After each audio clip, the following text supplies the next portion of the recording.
Good evening, welcome to BSR TV for the iRacing Skip Barber series. It's the start of a new season. Season 6 is here from Okayama International with me, Chris Cohen, in the commentary box. Matt Dalton is around somewhere.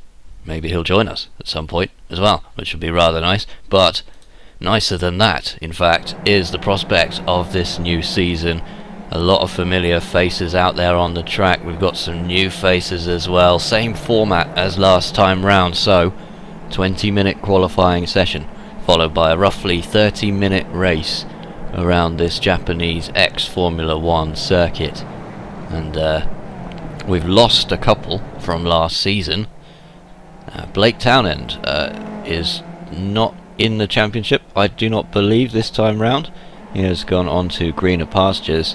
But lots of familiar faces out there, including the two Wojtek Rapstin, Wojtek Savidovic from Racing Game Show, and Marcus Hamilton, of course. We saw him do very well last season. I'm just looking to see if we have any kind of sign of Mark Mercer out there on the circuit. I'm not sure if we do. But no scores to show you, of course. Start of a new season, everyone is on zero. Mark Mercer took that championship last time round in fairly convincing style, winning it in round 10 with 2 rounds to spare. It was including the drop round, of course. The drop scoring meant that he was, punished. Well, not punished, but effectively at a disadvantage for taking part in all the races, having to drop some of his scores, but still managed to do very well from there. Let's go over to the circuit now. We're about 3 minutes into the qualifying session. See if you can get you some live pictures down there on the track. And the positions are there on your screen. A little bit early to make any kind of conclusions just yet. Antonides currently holding pole with a 151.7. And then a few new faces that we've got out there on the track tonight. Clive Armstrong currently in second place, Billy West in third place, Jonathan Maycock, we remember him from last season, and then Rob Mollison in fifth, Paul Lee sixth at the moment, and good old Robert Plumley. Used to seeing him in just about everything. He can't get enough of iRacing, it seems. I think he lives, breathes and sleeps iRacing. He takes part in absolutely everything and doing quite well as well. But some more times coming in then. Stuart Adcock 146.8 going over the line to complete a first flying lap here. 15 minutes, about 15 minutes anyway. Oh, and Savidovic takes that pole position away from him straight away. 15 minutes of qualifying is still to come. Not the hugest amount of time to get in a decent lap, but it should be plenty for these guys. Little tricky, twisty kind of circuit to get these Skip Barbers round. These are Mazda-engined open-wheelers, considered a starting open-wheel kind of car, and doesn't have all the kind of power of the Formula 3 or the Formula 1 units, but very tricky nonetheless on road tyres. Some people say the front aero doesn't really have an effect. The top guys would disagree. There are very few setup options on these cars, not a lot that guys can do with them, so it's pretty much level pegging as far as the setup goes. And it'll be interesting to see just who is going to make their mark on this season from the get-go. Savidovic and Rapstin, 1 and 2, the Racing Game Show teammates right now. Rapstin setting the slightly faster pace by about a quarter of a second at the moment. 146.4 he's on right now. And it's good to be back with a new season of the Skip Barber series, having had that 2-week break while there wasn't any racing in between the iRacing seasons. So your questions, comments, anything like that are welcome as always in the YouTube comments, whether you're watching live or whether you're watching the recorded version. We'd love to hear from you. Just put your thoughts in there and we can pick those up, hopefully, if you put them in live while we're going through this qualifying session. And there he is, Robert Plumley. Drops down to 15th as we cross the line, but look at that. Whole load of Skip Barbers coming down the start-finish straight, and this is the problem. They want to spread out a little bit, because if you're catching the guy in front, yeah, you might benefit from his draft a little bit, but if you catch that guy up and need to make a pass, you're going to have to make that a little bit more slowly than your flying lap pace, and that's going to cost you. And it might take you another lap, or if it's the last corner, even 2 laps to get back to normal again. We'll see what Robert Plumley can do. Now, just up ahead of him, he's got one of the Castrolls, and that's either Dan Hunt or Steve Hefford. That's Steve Hefford there, just up in front of him, and these guys still line astern, coming down the back straight now, with a little kink at the end, and then hard on the brakes down into the hairpin at the end. So Plumley returning for another season. Adcock, there he is, returning for another season for Ninja Racing. And Antoniades goes second in the table, as Rapston improves on his time, so we might be seeing some 145s before the end of this session. Stuart Adcock comes over the line then to complete another qualifying lap, looking for anything under 146.8.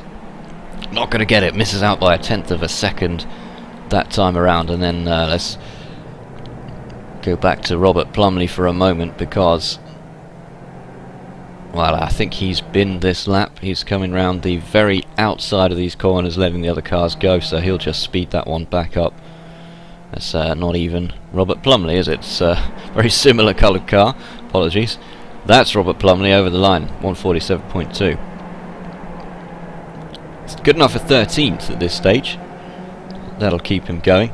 Steve Hefford in there in the top 10 for the time being. Some of these guys, is worth noting, are quite late on the qualifying. They, especially Mark Mercer from last season. Mark Mercer notoriously came out right at the end of qualifying, set a blistering lap time, and knocked everybody else one space further down the grid. We might well be seeing that from some of these drivers this evening. Marcus Narris makes his return, fresh back from a real-life trip to Spa. Not the kind of lady spa where you get your nails done, I mean the Francorchamps variety over in Belgium. And back to the virtual racing on the bank holiday Monday here in the UK. And Paul Lee as well. Paul Lee was able to set very early decent qualifying time for no grip. It's pushed all the way down to 24th now.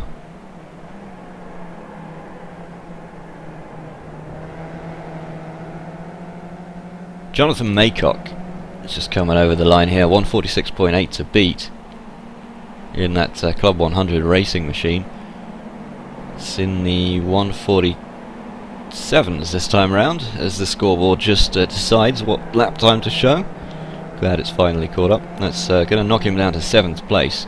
George Wright moves into 4th. Peter Cowan moves into 5th place. Stuart Adcock's there in, well, he was in 6th, knocked down to 7th now as the scoreboards all rearrange themselves. So Rapston maintains the pace with that pole position time of 146.09. A great time. Hamilton in 2nd place then. And just outside the top 10, a returning Clark Williams. Now, Clark Williams was one of the drivers who took part in the Big Grid Skippy race, which is an end of season race, a Skip Barber race from Road America, in which, well, it's just the idea is to have a big grid, I suppose. Not that we don't in this particular series every single week, but it was a thoroughly entertaining race, and the top 3 positions in that particular race, all 3 podium spots, were taken by drivers who take part in this particular series, which just goes to show, ladies and gentlemen, how high the standards are in terms of pace, in terms of driving in this particular series. Clark Williams is currently just outside the top 10 in that 11th place. He'll want to get back up on top, make a top 10 start. He has started as high as second place before in this series. That was from Lime Rock Park last season, but I don't remember ever seeing a Clark Williams win in this series, so that's something to look forward to. Hopefully that's on the cards at some point in the near future. Vittorio Saltalamacchia still making his way around the circuit, 148.8, so about 2.5-3 seconds off the pole time. Still not a bad time. Just showing how far back the grid goes, because we've got 40 cars this evening. That's going to be one big grid. Not the easiest turn one. Not the most tricky turn one. It's probably somewhere in between, I'd like to venture a guess. That right-hander down the hill can upset the car, especially when you've got a lot of traffic around you, as will be the case with all of these guys as we come down to turn one for the first time. It's also a chance to build up quite a bit of speed before turn one, as the start-finish line is offset. Well, it's not offset, it's laid back quite a long way, and 40 cars are going to have to get through that right-hander to begin this race. Keith Sharp, another driver making his return in the number 32 Zob Speed Motorsport. Look out for that shark skin car making its way around the circuit this evening. 147.1 puts him in 15th place. And depressingly, it's going to be a 147.5 this evening to even get halfway up this grid. And the top 10 separated by just 0.8 of a second. Fully expect that to come down as we near the end of the qualifying session. Keith Sharp over the line. So 147.2 this time, no improvement for Keith Sharp then. Mark O'Connell also makes his return in that very distinctive pink number 94. He's in 21st place right now. Oh, and Tom Ward enters the top 10 and is almost pushed straight back out again, as it's now Rapstin, Hamilton and Adcock in the 1-2-3. Tom Ward pushed down to 9th, and that's Dominic Brennan in 10th position. Now Dominic Brennan was also in the big skip, the Skippy big grid. Big Skippy. I don't think you can make these cars much bigger, I don't think that's allowed. But he was in that particular race, did extremely well in that as well. And is a UK&I driver, which wasn't immediately clear during the race, but you'd expect these guys to be running in this particular series if you're in the UK&I club on iRacing and you have any interest in this particular car. But yeah, no, hey, not everyone can make Monday nights, and this might be an exception for some of these drivers, being a bank holiday and all. The usual rules are relaxed a little bit this evening. Just one comment in the YouTube right now. #Team Blakely.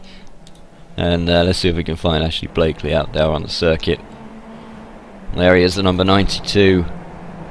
The Team Noob driver in the Williams tribute skin, the 90s era Williams, which was never worn by a Skip Barber. As far as I know, is only worn by things going significantly quicker. He's in the 31st position at the moment. We have to keep an eye on Mr. Blakely as he makes his way round. So 5 minutes of the qualifying session left here from Okayama International. This is round 1 of the iRacing Skip Barber series, which is back for another season. Very pleased to say. We're going to have about 30 minutes of racing coming your way in about 5 minutes time. 40 drivers will make their way down to the grid. And hopefully, as is usually the case in this particular series, we will see some great racing at the front. Well, indeed, all over the circuit, really. So Phil Pearcey is back out on the circuit. First came to our attention, at least, in the Sonoma round last time round. I think that was round 11 from last season in the red machine. We still haven't established a link between Phil Pearcey and long-standing series entrant Alan Pearcey, brothers, father and son, maybe. You know, you never know. You never know. But maybe one of those drivers can confirm that for us, or deny it, as the case may be. And Plumley's still sitting in 15th at the moment. Clark Williams, however, moves into the top 10. He is just in the top 10 at the moment, 0.6 behind the lead pace, which is still set by Rapstin, 146.0. Hamilton's a full 3/10 off that, and Adcock's not far behind, but that pace has been unmatched by some considerable margin as well. Wojtek Savidovic is now down to 9th as Dominic Brennan moves into 2nd place. As we're just saying how difficult that pace is to match, he gets one stage closer, still 2/10 down. But Rapstin, we know he can impress. He has impressed in the past. Has been a slightly inconsistent. He's had an inconsistent season last season, not featuring in all of the rounds and crashing out of some of them, or retiring from some of them. And Tom Ward goes into 2nd place. Great lap from Tom Ward there. That's a blinder of a lap. That halves the gap between Brennan and Rapstin as he goes into 2nd position for Friction Racing, and then promptly slides to Skip Barber around turn 2. 3 minutes, and this is where it comes to the crunch for these drivers. If they haven't got any decent laps, it's now the time to do so. Nobody really out of place, I wouldn't say, on the grid. No sign of Mark Mercer this evening. Blake Townend is not participating in the championship this time around. Antoniades in 7th place, good result for him, and Clark Williams moves up to 6th. And Stuart Adcock currently in that 5th position. It's all going to be about these first few laps. If you're at the front, you need to establish that gap as soon as possible. If you're in the midfield, it's really just a case of surviving the first few laps. 40 cars around you, try and get away with as little contact as possible, preferably none, and then wait for the pack to thin out a little bit, and then use what pace you have to make your way towards the front. Alex Gillen currently running in 17th here in the number 36. That's the black and red car just in the middle of the picture there. 147.0. And the time required to get in that top 20, that halfway point, is now a little bit lower than it was before. That 20th spot currently being held by Marcus Naris in a 147.3. So we see one of the Skip Barbers succumb to that difficult left-hander after the hairpin. 147.3 required just to get 20th place. It's going to be a tough night of racing. I'm sure these guys are going to love it, every minute of it. Last time at Okayama, we had a number of blown engines, and it was down to the heat out there on the circuit. Drivers being caught out, downshifting as early as possible, and just over-revving those engines, which would normally be fine, but the heat really got to them. We had 3 retirements just from that.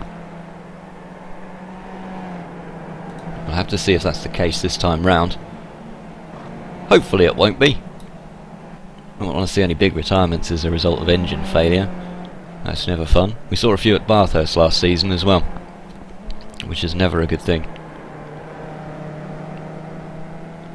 So Rapstin still holding on to that 46.09. Tom Ward 1/10 behind. Brennan a further 10th down. Hamilton another 10th down. And then it's very close between him and Stuart Adcock and Clark Williams, as you can see on your screen. George Wright also very close. So from 3rd to 7th, well, it could go any particular way, as we've got about 20 seconds of standard time left. Now don't forget, with this new system, well, it's been in there a while, but when the timer runs out, you can complete your lap. These drivers will get to complete their qualifying lap, even though the timer's expired. What you can't do is start a new lap and then go all the way around. So anyone starting a new lap now will not get to finish it, as we're on board with Rapstin for the final stint. And I think he's packed that one in. So no time for Rapstin on the final lap. Pulls the car back in the pits to get ready for the grid. Savidovic, meanwhile, he is still out on the track, so let's go on board with Savidovic, see if he can improve his 4th position as he slips Dominic Brennan the bitter pill of the 5th place. Hamilton down to 6th, Adcock 7th, and the top 10 separated by just under half a second now. Down to the hairpin at the end of that long straight, and that is already a problem for Savidovic, as that car struggling on those skinny tyres. 2 left-handers in a row as fast as you possibly can to get a good exit for this fairly short straight, and he's over on the grass, so this will be probably a non-lap anyway for Savidovic. But he's keeping his foot right in there. Dominic Brenner's still out on the track. Jamie Bird still out there at the moment, and most of the drivers now completing their qualifying session. Savidovic in the number 80 Racing Game Show machine is coming around the final turn now, and that will not be a fast lap, so Savidovic will start 4th. Rapstin, Antoniades second, fantastic time. Tom Ward, Savidovic, Brennan Hamilton, Adcock, Williams, George Wright and Jonathan Maycock. Those are your top 10 drivers for the very first race of the iRacing Skip Barber Series Season 6 here from Okayama. We're going down to the grid in just a moment.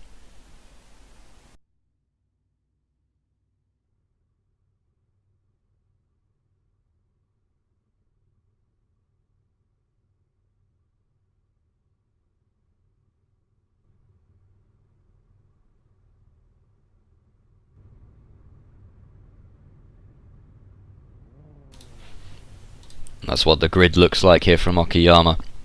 40 cars will make their way down there, and hopefully we'll see them all get through turn 1 safely. They're all the way back, stacked right up almost to the final corner of the circuit in the background there. And it's going to be Wojtek Rapstin pole position. No Sebastian Job this time. No Mark Mercer, no Blake Townend. So you might be thinking these guys have got it a little bit easy. And I believe we're joined by Matt Dalton. Evening, Matt. Evening, Chris. Evening, everyone. Welcome to Skip Barber, the new series. And it seems like you've joined at the perfect moment as we're just heading down to the grid here at Okayama. Rapstin on pole.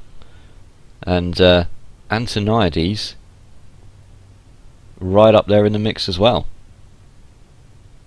Yep, a few new guys in the mix there this week, isn't there? As number of the old regulars seem to have disappeared, not really sure why, but a few new faces in, and that's always good to see. Now, Savidovic is an interesting case because he's running in the BSRTC, the touring car series. Completely different car, completely different style of driving, completely different drivetrain even, front wheel drive. And he's doing both of those this season, allegedly, as we weren't sure whether he'd make it to the Skip Barber series, but he is going to have his work cut out to manage both of those things, but we know he's fast. Absolutely, he's been one of the regulars in this Skippy series for the last few years, and long may that continue. The lights are on. We've got the green. Here we go from Okayama. Round 1 of the iRacing Skip Barber series is now underway as they all make their way down to that very first corner. Looks to be a really decent start from Rapstin as he keeps on to that first position with his Bic Razor sponsorship on the side of that Racing Game Show machine there. Antoniades second. We'll just make sure everybody's going to get through that turn okay there. Oh, the camera's gone awfully out of focus there as well. Looks to be okay, really. Can't see that we've lost anyone so far. Nope, everybody looks to be through clean, which is a great start. Antoniades hold on to second from Tom Ward and Savidovic 4th. Brennan Hamilton and appears to be grid position in the top 10 other than Keith Sharp, who's slipped up into the 10th position now as we come down the back straight for the first time. And that is Antoniades taking a very, very aggressive line here, guarding the inside there, and that's Tom Ward trying to go around the outside. Well, he just breezed past in the end. Oh, Savidovic through as well. Antoniades down to 4th, or he will be after this corner's done. Yeah, getting shuffled a bit there, isn't he? Dropping like a stone there. Ooh, Savidovic on the grass. That's given Antoniades another breath of life as we come round the first of these two little S-bends here. But Savidovic wisely holds the speed for the outside and then therefore the inside of the next corner. And he's got... Oh, he's made contact! Antoniades made a little bit of contact with Dominic Brennan there, and the two of them seem to survive, and Antoniades is on the ragged edge right now. Brennan down the inside. Antoniades is going to go off. Whoa, he just holds that, but he was driving from the Colin McRae school of driving there. The crash approach always seems to work. 4 wide in the background. Welcome back to Skippies. Well, 4 wide's not going to work here, definitely not. Brennan's getting the squeeze on the inside. He's trying to leave as much room as possible for Antoniades on the outside, but it's basically three sets of 2 wide as we go into turn 2 again. Yep, and you know, as we've seen before in this series, the second these guys start tangling, that leaves a little bit of a gap to the front, and that's they're all going to have to work now to try and recover that. And Antoniades down to 7th now. Oh, collision! Is that Keith Sharp that just got into Antoniades there? I think it is. George Wright's going to slip through. Yep, Keith Sharp in the Shark Nose machine. Keith Shark, as we should call him. Obviously, that one writes itself. But let's have another look at that one from the point of view of Keith Sharp, because he's got George Wright just up in front of him. We've got a car off, I think that's Clark Williams, just off on the gravel there. Antoniades is the black car here. The black number 8. Yeah, and he's just down the inside of 2 cars there. He's way late on the brakes and can't get the car turned in. A little bit of contact again with Keith Shark and Peter Cowan. Having a little wheel touch together. I think they'll both get away with that. Well, obviously excitement and nerves in equal measure for the first race of the season. These drivers want to set out a good stall for the rest of the season, but they need to take it a little bit easy, because Keith Sharp is now missing a front wing, a shark fin on the front. He does not have one.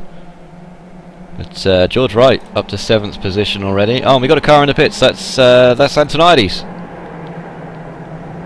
Antoniades into the pits. So what? Well, I saw some contact, but it didn't look too severe.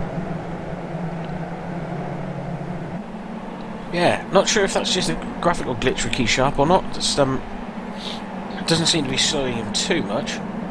George Wright just ahead of him, and George again is somebody that I think you've got to say you have to keep an eye on. He runs in this and the GT Sprint series on a Tuesday night, and George is not short of pace in any way, shape or form.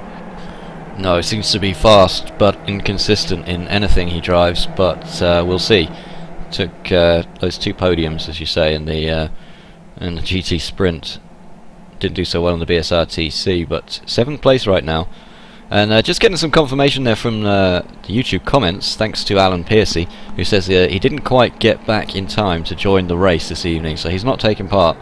But good to hear from Alan Piercy all the same. And he says that this is confirmation for us that Phil Piercy is Alan's younger, uglier brother. So I'll let those 2 sort that one out once Phil watches this footage back. And here's that. Trouble at Mill. Yep, that's going to go down like the proverbial lead balloon, isn't it? And Mark Mercer is also putting his money on Savidovic to take this particular race, or he was before the race started at least. Savidovic currently running in 3rd position. He's currently 1.8 seconds behind his Racing Game Show teammate Rapstin. Tom Ward, meanwhile, doing well in 2nd place, and Dominic Brennan, who not sure if you watched that big Skippy race, Matt, from Road America during the off-season. No, I missed that one. I did see that a number of the UK and I guys did very well, but well, Dominic Brennan is a UK and I driver who we haven't seen in the series before, not to my knowledge anyway, not since we started covering it, and seems to have done so well in the big Skippy race, the grid. I keep saying big Skippy, the Skippy Big Grid is what it was called. That he decided to give this series a try as well, and yeah, more power to him. 5th place at the moment. Stuart Adcock 6th. Wright 7th. Keith Sharp holding on to 8th place right now, although it was an action-packed start for him, shall we say. Zob Speed Motorsport. Yep, that was pretty frantic at the start there, a few laps. See, everybody seems to be settling themselves down now, but oh, we got a bit of an incident here. Oh, it's still going on. Is that Plumley that's just got collected there? Who was that? That was Rob Mollison is just getting the car going again. Oh, maybe it was Burton, and the cameras aren't in a great position now. I think Burton's been collected. So let's have another look at this one on the replay, and that's that's definitely not 1st position. I don't know what's going on with these scores here, but well, just coming into turn 2 on lap 4 there, Burton turns it around, and that's O'Connell. Turns it around into the face of O'Connell there, and O'Connell's sideways on the track, out of control. That's not sure who that is, losing the nose cone. And we've got another car that seemed to be a separate incident there going off. It's the number 28. I'm sure Matt will confirm who that one is for us.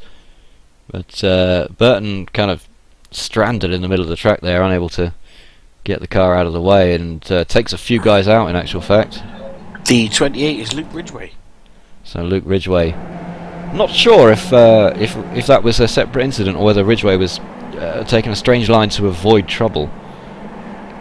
But it all started down at turn 2 with Sideways Burton being collected by O'Connell. Now those two are out, unfortunately, so we've lost O'Connell and we've lost Ridgway, and well, James Partridge must have got... Now, James Partridge was the car that collided with O'Connell and took off the front of that car, so he's in the pits. Luke Ridgway, I believe, tangled with Paul Bird. A separate incident on the way into turn 2, then, I understand. Oh, we got another car off in the gravel there. Oh, Ollie Ashton spins it around in 37th place. That's going to be a difficult position to get back from as well, especially if there's any traffic there. He's not managed to get the car going. Nope, Luke Ridgway just lost it on his own. He just got loose and had a wriggle and slid it off into the barriers, and that's a separate incident to the guys in front of him. Possibly unsighted by Rob Burton and some of the other guys there. And I don't think Rob will have done himself too many favours, because it looks like he reversed out into James Partridge. Well, yeah, the less said about that incident, the better. You guys saw that one on the screen in glorious high-definition slow motion, so we'll let you be the judge at home. Rapstin is coming under increasing pressure at the front of this field from Tom Ward, who is on an absolute flyer. Savidovic just can't match the pace of these guys as the lead continues to extend. It's now just about 2 seconds back to Savidovic, but these two... We might well see a move here from Tom Ward as we enter lap 5 of this race. Rapstin thought about going defensive there, but he left it too late really, although it did upset Ward a little bit. And Ward can't get the job done down the inside. And yeah, Rapstin seemed to leave it very late to come across the track there. Yeah, did leave it a little bit late, shut the door on him a little bit, but no harm, no foul. But of course that is music to the eyes of Savidovic, who needs a little bit of help in catching these two, because while they're running in each other's draft, that gap is a little difficult to catch up. I will say this isn't really one of those tracks which is massively conducive to close racing. No, absolutely not, although we will see drivers try it, as we see two battles going on the screen at the same time, as Ward's on the outside as Rapstin defends the inside, and we've also got Adcock against Brennan in the background. So Rapstin holds onto that on the inside, and then Dom Brennan is looking for a way around the outside, and he's going to do it here. He's, well, too wide, I might be wrong. The two of them are going to be too wide for yet another corner, and Brennan's going to have to give that one up. Adcock moves up into 5th place. But Brennan is not short of pace. You can see there just the gap that causes in losing them time to Marcus Hamilton in front of him. The two of them lose a good 2 car lengths just by having a couple of corners side by side like that. Yeah, absolutely. But it's worth pointing out as well that if you're staying behind the guy, not making an attempt to overtake, you're relying on the guy in front to be just as quick as you are. And if he's not, he's letting the team down. So, and these guys are basically born to race. So you give them any kind of sniff of an open door and they will take the opportunity. As Tom Ward forced all the way off the track, beyond the track limit by Rapstin there, unwilling to switch back to the other side. And well, I don't know how to feel about that one. I mean, Rapstin's entitled to defend, but yep, bit of Schumacher Barrichello from Hungary there, wasn't there? That was extremely aggressive defending. I'm not sure that Tom Ward will be all that impressed with that, I've got to be honest. I think moving over is okay, but not when the guy is actually next to you. Well, Rapstin holds on to it, but you've got to feel like he's got less pace than Tom Ward right now, and Savidovic is catching up because these two guys are constantly battling it out.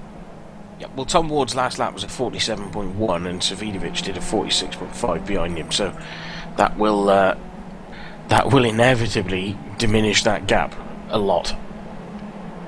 And Mark Mercer in the comments, thanks for this one, Mark, in the YouTube comments, saying he didn't get back from racing at Donington this time. So the former champion, the last season's oh, we've got a car sideways off on the track. Is that Ollie Ashton again? Ollie Ashton, it's not your evening this evening, and you keep spinning off in positions where it's incredibly difficult to get back on the track without taking people out. So credit to you for waiting. But he might want to put that one back in the pits and just forget today ever happened. Yep, there's a little bit of chatter telling me that Rob Burton actually, with that incident earlier, managed to take out Mollison and O'Connell and then reversed back onto the track and took out Peacock as well. So yeah, good old triumvirate of incidents, and then Paul Ridgway just fell off in sympathy for the whole thing. Have you been reading encyclopedias this weekend, or triumvirate? Well, I had a couple of bottles of cider earlier and a couple of glasses of whiskey. It's quite possible that's expanded my vocabulary. Yeah, just if you're watching at home and you're under the age of 18, just don't think when you turn 18 that drinking cider and whiskey is going to help you at school. No. Well, no, probably not. Might impress the girls, but yeah. Well, Oscar Wilde was a big absinthe fan, but didn't really help him that much. It's never going to impress the girls as much as the handbrake turn, is it? But we can but hope. Stick to iRacing, kids. That's the official message from BSR TV. As Rapstin drink and iRace. Rapstin trying to break the draft here from Tom Ward. Although he's found himself on the opposite side of the track now, leaving the gap open. No, I think he had enough of a lead there that he realised he didn't have to. Savidovic. I also think, Savidovic is now giving Tom Ward kittens, because Tom's now got to have a neck that slides around like the young lady in The Exorcist there, because he needs to be looking behind him and in front of him in the same time. Well, we're more than halfway through this Skip Barber race from Okayama now. Savidovic has got the smell of Tom Ward's blood coming back from that Skip Barber ahead, and if there's any kind of opportunity to get through, he will take it. And Rapstin is Savidovic's teammate, don't forget, and Rapstin's done a good job of defending so far, and Tom Ward unable to get through. He is the highest placed friction racing driver, as Marcus Hamilton is 4th place just behind. Of course, Marcus Hamilton is bridging that gap quite quickly as well at the moment. I mean, he's got some, he's showing some real pace. So again, his last lap was a 46.7. The guys in front of him running 46, late high 46s. So if they start tripping each other up, that'll bring that second group back into play.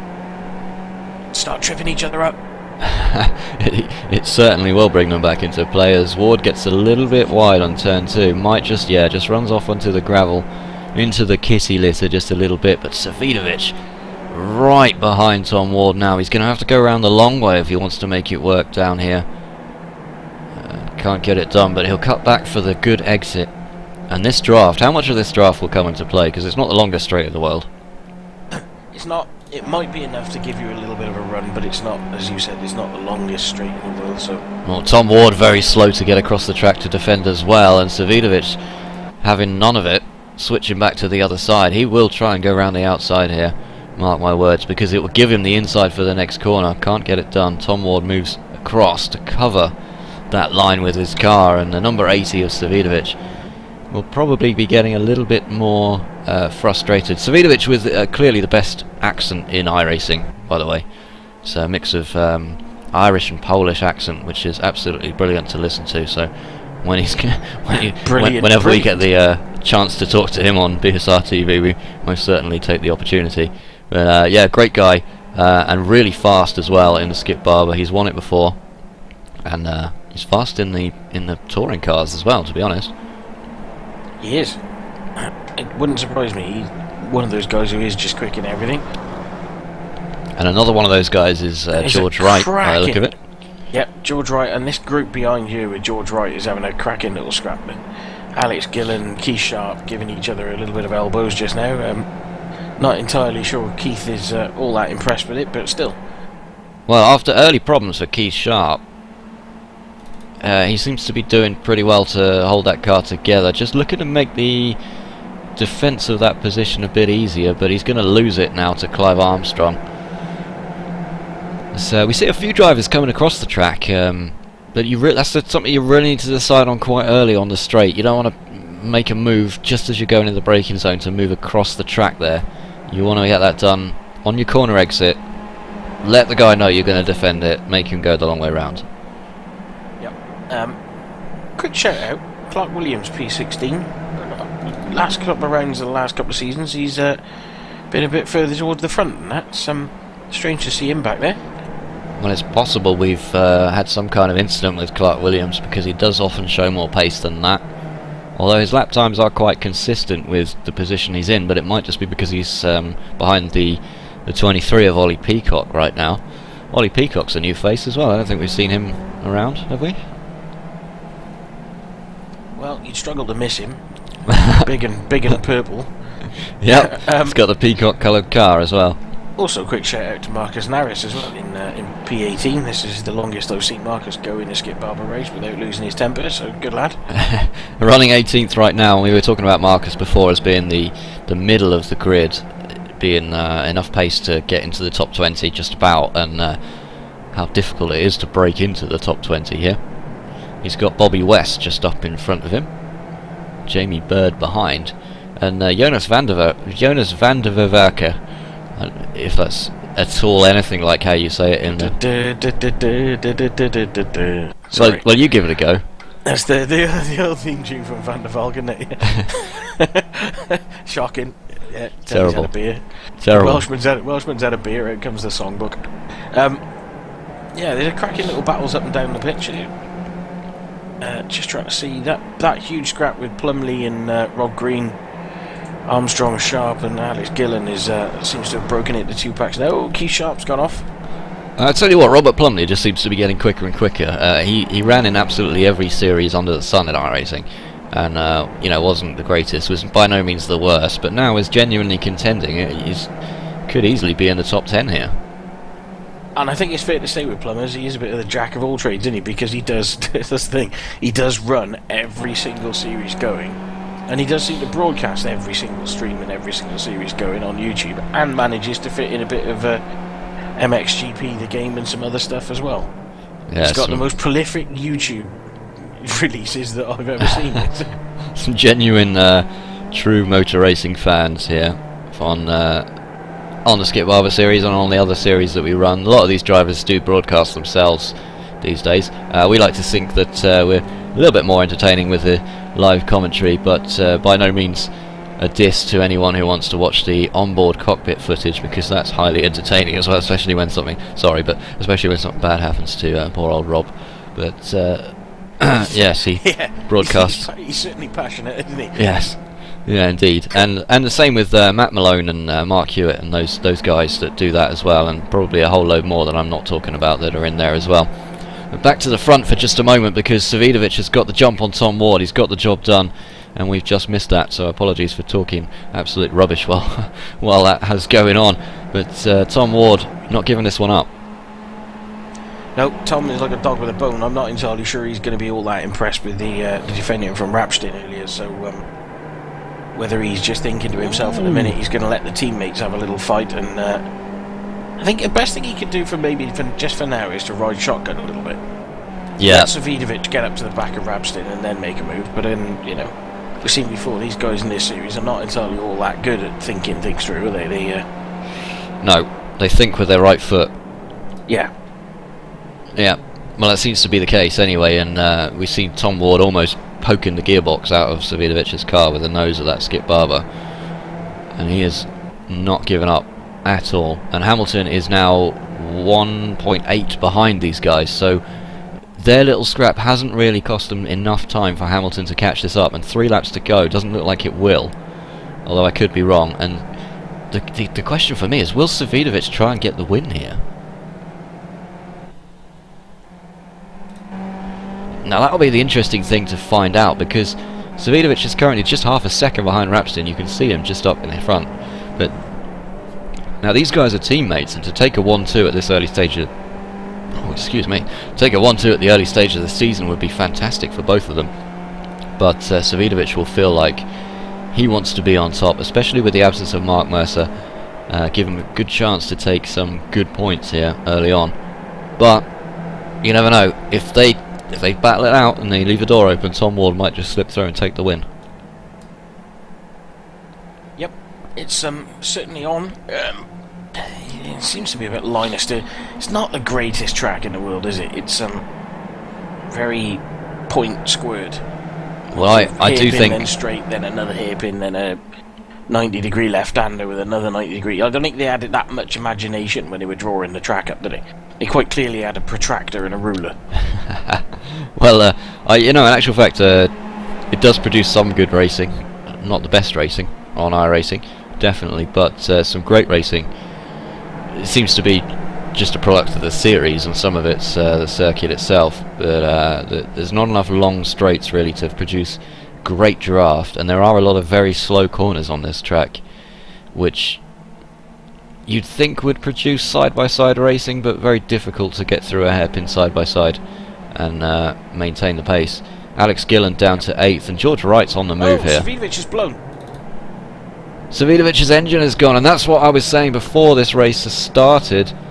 Big cloud of smoke coming off that Skip Barber there. Big cloud of ugly, poorly rendered iRacing smoke. Sorry guys, that smoke doesn't look very good. And he's going to have to pull that one back into the pits, and he should be able to get a new car and come back out, but well, he's not taking the pit. That's a surprise. We've got another one now, and as well as another one. Tom Ward's gone as well. Well, it's like now, we've seen this before, haven't we? At Okayama, this place has got form for. It's like the red arrows have descended on the circuit with a smoke display, absolutely clogging it up. But you're right. I was talking about this before the show began, well, during the early stages of the show at least, and it just catches these guys out. The higher temperatures here at Okayama. We saw Rob Green on the last corner of the race blow his engine, but interestingly, these guys are going. They're not going particularly fast, but they're still going. And in previous seasons, what we've seen is if your engine goes, you're out. But these guys are still going round. Yeah, which is strange. But we have seen this before at Okayama. I remember the last time the Skippy series ran here, we did have cars going pop. And is this Mazda have obviously been back at the factory studying how to make these things a bit more fragile again. Well, Adcock and Brennan having a real good old ding-dong on the final lap here. Brennan just behind Adcock right now. That might change going into the last 3 or 4 corners. But what surprises me is has that changed in the latest iRacing patch? Can you continue with a blown engine, just a bit slower? No. Well, Savidovic is still he's going. Obviously not completely blown it. He's got some heavy damage there, and Tom Ward, luckily for him, you're not wrong. I just heard him speak. That is the most confusing accent in all of Christendom. And round the final corner, Wojtek Rapstin takes it from pole to flag. Great start from Rapstin. He's thrilled, weaving the car around on the start-finish straight there to claim the victory. Marcus Hamilton is second, just third place for Stuart Adcock. Not much to choose between him and Dominic Brennan. In actual fact, Savidovic is going to drop down even further. He's really struggling now. Cracking finish with George Wright and Alex Gillen there. Oh, Gillen just gets it from Wright. Maycock 8th, Green 9th, Plumley 10th, I think. And, well, a little bit of after-race crashing going on. I'm not sure that's particularly appreciated on the older TV feed, but never mind. But Savidovic comes home in 12th place as a result of that engine. And that seems to be really harsh, because he was having such a great race, and I thought he might well take the flag. I may have spoken too soon with Marcus Harris and given him the commentator's curse as well, because on the last corner he's been somewhat harpooned by Ollie Peacock. Well, that car has seen better days. Let's go back and have another look at that one if we can on the replay. Here's the last corner. He's just up in front of Ollie Peacock now. Dive down the inside from Peacock. Not the best place to try and make a pass the final corner under any circumstances. You're better off waiting till on the exit of that corner. Yeah, you have to call that ill-advised, over-aggressive, ill-advised, possibly a little bit naughty as well, actually. But do you know what, as well, that it seemed to be from Ollie Peacock's point of view, he got away with that. He absolutely got away with that. Which, yes, is insult to injury, I suspect, isn't it? It's almost like using Marcus's car as a brake there. But yeah, not the best place to try and get through. and there's a kind of a little bit of ghosting going on as the cars sort of went through each other. Poor old Marcus Naris coming off a lot worse from that one. But good drive from him otherwise, and let's get those results back up on the screen then. The win goes to Wojtek Rapstin after 14 laps at Okayama International. Hamilton takes second, Adcock third, Brennan an impressive fourth, Tom Ward, despite the engine trouble, comes home fifth, Gillen sixth, Wright seventh, Maycock eighth, Keith Sharp holds on for ninth place, good result for Keith Sharp, Rob Green 10th, and Savidovic ended up coming home 14th according to the results I have here. And it seems to be a very similar problem that both cars had, but Savidovic seemed to be dropping off the pace a lot quicker. Yeah, I think Big Wodge's engine just went that little bit earlier, and that's all the difference. Well, it's a little bit of a disappointment for those guys. Phil Piercy, the younger, according to him, uglier brother of Alan Piercy, is 19th.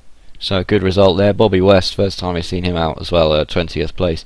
Ashley Blakely did incredibly well to get to 17th after not qualifying in the best position, but holding on to that very well. Clark Williams somewhat off the pace. We're not sure if he had an incident or not, but 15th is a lot lower than where he would have liked to have been, especially with Townend missing and Mercer missing and a few others missing as well.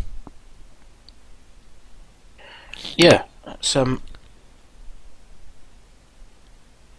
interesting race that. It's Mazda have let themselves down on the reliability front again, but certainly an interesting race. It'll be that's a good start to the season on what is not probably the greatest track in the world for racing, but bit of controversy as always, which is always good to see. Good way to start the season. Yeah, why not?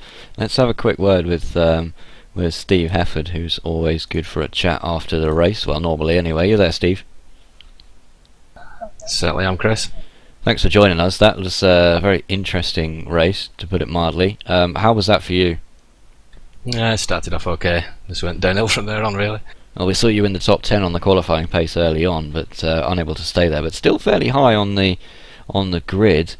Were you involved in the Robert Burton incident at all? No. I got a bit hot into one of the hairpins and spun it on my own. Well, it's a difficult proposition, and you're out there on your own. No teammate Dan Hunt this evening, as bank holiday's thrown a few people's schedules out the window. But how do you rate Okayama as a circuit for these cars?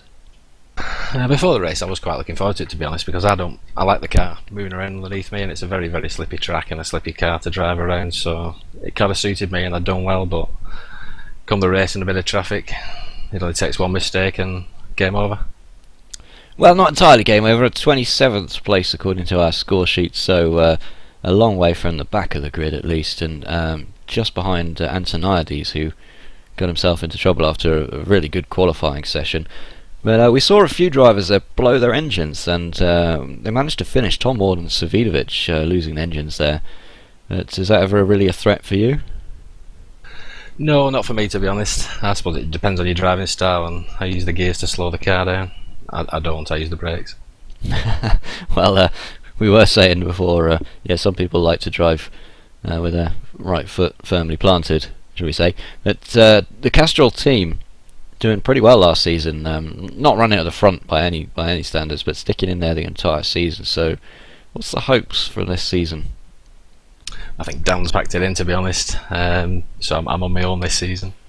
Well, anyone watching who feels like giving this a go in the UK&I club and fancies becoming a Team Castrol teammate of Steve Hefford, then there's your invite, I take it? Yeah, as long as you're better than me. Thanks, Steve. No worries, pal. Cheers. That's Steve Hefford there. He's always in good spirits, and not always the quickest on the track, but gives it as every effort, every race as well. And it's interesting what he's saying, that it suits his style. The car's fairly loose around here, and a lot of sort of wiggly corners, which works well for some drivers, Matt. Yeah, it is a tricky track, Okayama. It's not one of the ones that's especially grippy and things like that, and the slow hairpin nature of it makes it difficult, especially if the weather's not favourable. Interesting though that you were saying about the gears on slowdown. Now that is correct. A lot of the very fast guys in this Skippy series will just ram the car into the next gear down to help slow the car. It's engine braking technique. Yeah, but that does seem to have bitten them again at Okayama, and it's interesting because that, of course, happened the last time we were here as well. We saw a number of blow-ups in that race too, so it's clearly a technique which carries some risk at that track. No, we did get information from the session organizer Alan Patterson that it was due to the temperatures last time that was the cause of that, but it might well be there's something deeper about this particular circuit, and it might be interesting to talk to some of the other guys that run in the official series, because the same circuit's used all week, and it would be interesting to know if that's a constant problem in the official series. Where it won't be a problem is going to be Silverstone, which is the next round.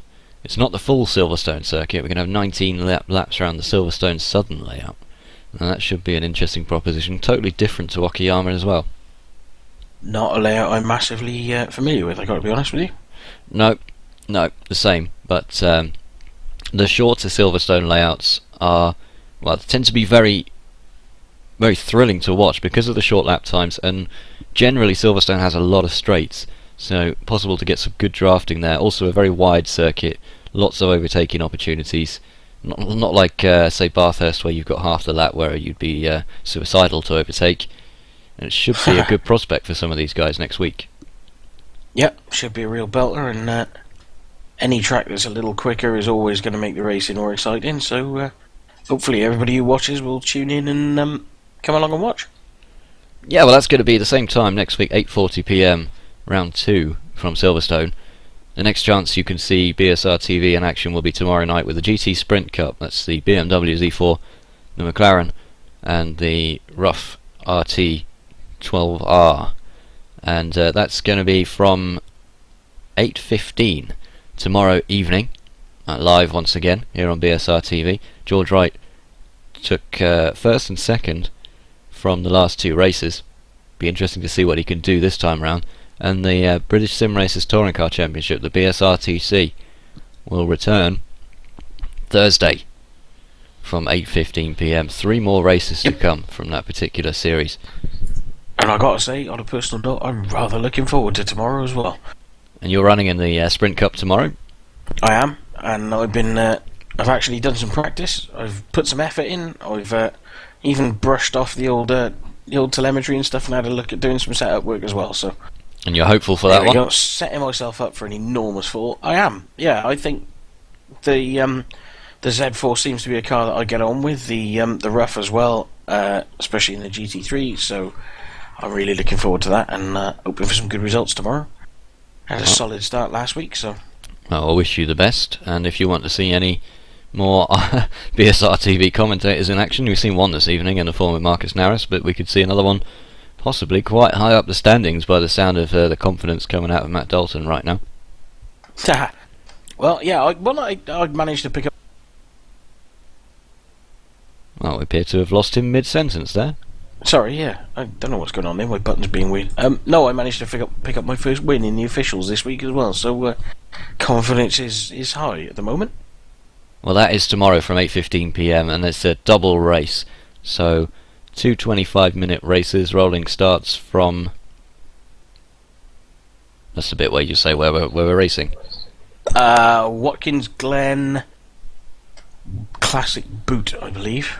Excellent. No, Watkins Glen Boot is the one with the chicane. So yeah, it's a good track as well. I like Watkins Glen.